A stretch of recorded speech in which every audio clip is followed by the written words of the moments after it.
now you're finally here harvesting my garlic for 2025. The rust has got to it, it doesn't look the best, so I'm just getting round to it today to harvest the garlic. And I'm really happy with this first bulb. The garlic this year has been actually very good up until this moment. It's, July 8th today, and I'm harvesting them, which probably a week or two earlier than you'd like, but still these bulbs are very good, and I know some people have actually harvested their garlic even earlier because of rust. Whoa, that's a whopper. And I'm very proud to say I've still got garlic in storage from last year. And we are still using garlic now from last year. So I'm very happy to say that. It is going off a little bit, so it might be time to, get rid of that and put this in the store. The storage method I use is, I've only started using it last year, but I do really like it and it's quite funny actually. Get a pair of old tights. Ask your friends, ask your family, for an old pair of tights, and you tie the legs closed. And then what you do, you put a bulb in, after they've dried out. That seems to be my first one that's actually gone a bit mouldy. And what you do then is you pop one in, and then you tie a knot, and then you pop another one in, you tie a knot, and then you get to the top, and you tie the knot. And then what you want to do, when you want a garlic, you just simply cut one off and unravel it like a Christmas present. And I found this very good. I used it with my onions as well. So that's probably how to stop all sort of any rotting, and it certainly worked for me.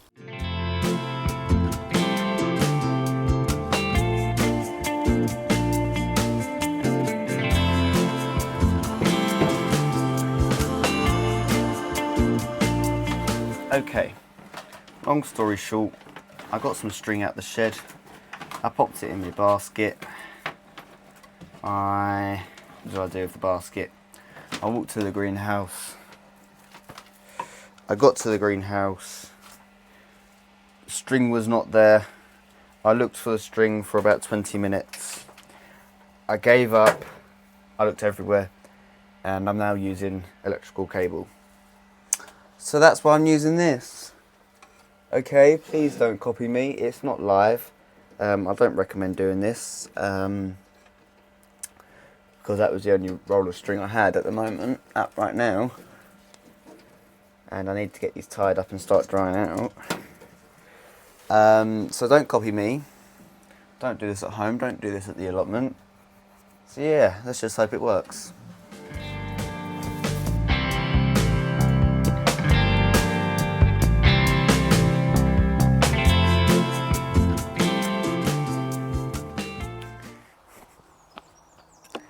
There we go. That is, what is it? That's kohlrabi. And there's 10 plants in here. And that should give me a very nice harvest later in the year. I actually bought these plants, and I'm going to put my hands up to it because I know some people feel a bit ashamed, embarrassed. When they buy transplants, and I don't blame them, because I did too. Because there's no better feeling when you actually have a plant that you grew yourself. And if you're wondering why I'm watering these with the soaker hose, because just to give them a thorough watering, I thought this water, it's going to go stagnant, so I need to use it up.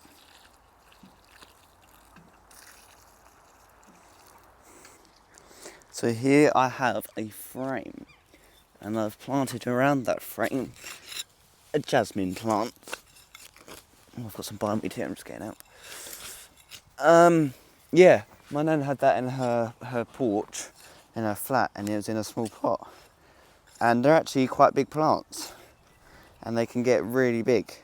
It's a jasmine, so it's got nice white flowers, and it smells nice when it flowers. So by putting it outside, and it's been outside for about a week now, so it's alright, it's doing alright. It's got a few brown leaves, which you'll usually get when you do a bit of a transplant. But yeah, it's climbing up good, and hopefully it's going to get nice and big. Yeah, it's about 2 years old at the moment, I think. And then hopefully it can stay here and it will get really, really big.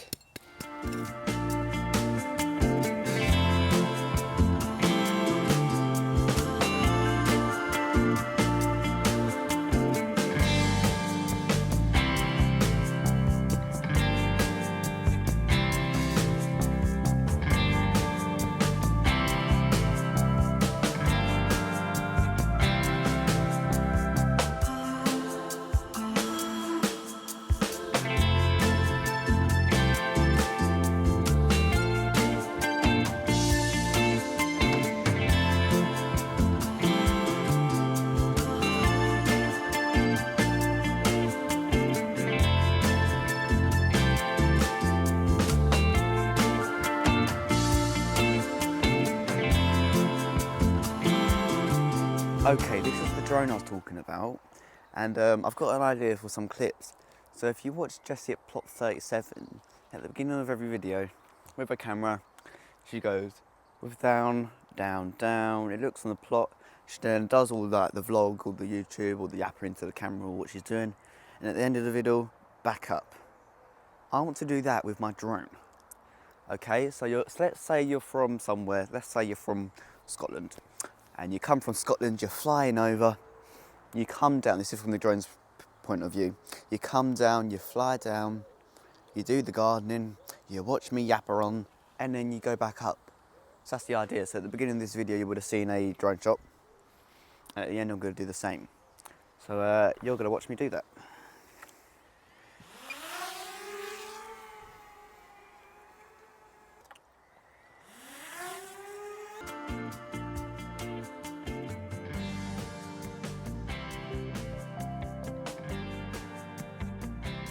Brace for landing.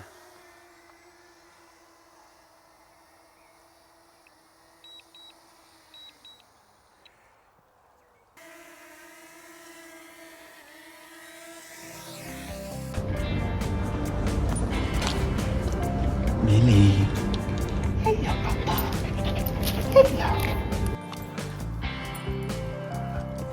And if anyone doesn't know about my bog filter, I'm only stepping on the next door neighbour's plot so I can unplug the pump to it so it doesn't keep emptying the pond. The bog filter is where water will come through the bottom, and that is pumped by my solar pump. I'm going to climb through here. And that is powered by my solar pump. And then once that goes in, it goes to the bottom of my nice yellow barrel. It goes through, it goes through a layer of like smashed up bricks, and then it should, I haven't finished it yet, go through a layer of stones and then lava rock and then sponges, and that's supposed to capture all beneficial bacteria, which is supposed to help keep the water clean. And at the moment I've only really got the smashed up bricks, so I need to do that as well when I come back from France. And one thing I learnt this year, clean all your sponge filters with pond water, because last year I cleaned it all with tap water and I heard the chlorine really isn't good for that, and it will actually kill all the beneficial bacteria and cause the water to be worse, if you like. So I just use pond water.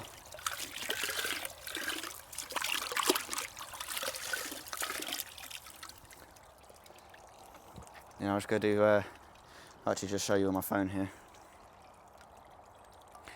That is the green stones there, and all that is all the dirt that would be in my pond if I didn't have a filter.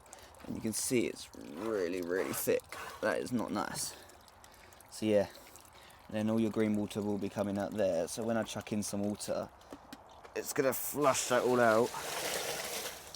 And then some nice green water comes out the bottom. And I'll keep doing that until it's all clear. So yeah, France, I can't wait for it. I'm actually very excited for it, if I'm going to say so myself. It's been a long while waiting for this trip. It got booked in January 2025 and we're going in the July of 2025. So it's been booked for about 7 months.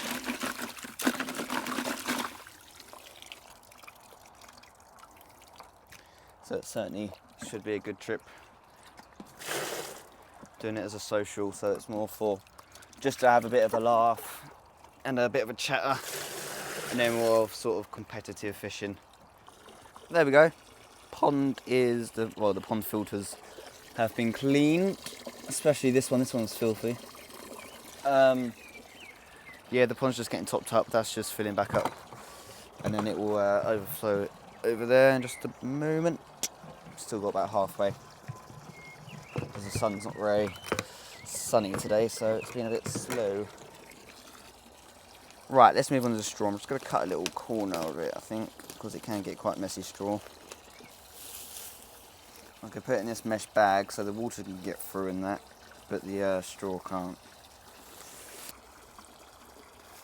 I also asked ChatGPT how much I would need for a pond my size, because too much it will decay too fast and it will actually make the problem worse, and not enough it won't do anything at all. So it said about 250 grams, and I was planning to put about half this bale in. So there you know, there you go. Sometimes less is more. I was going to say more is less, but no, sometimes less is more. There you go, it's got a nice drawstring to it. So there we go, there we have it. Please like, subscribe, comment. I'm Freddie and I am the Young Gardener.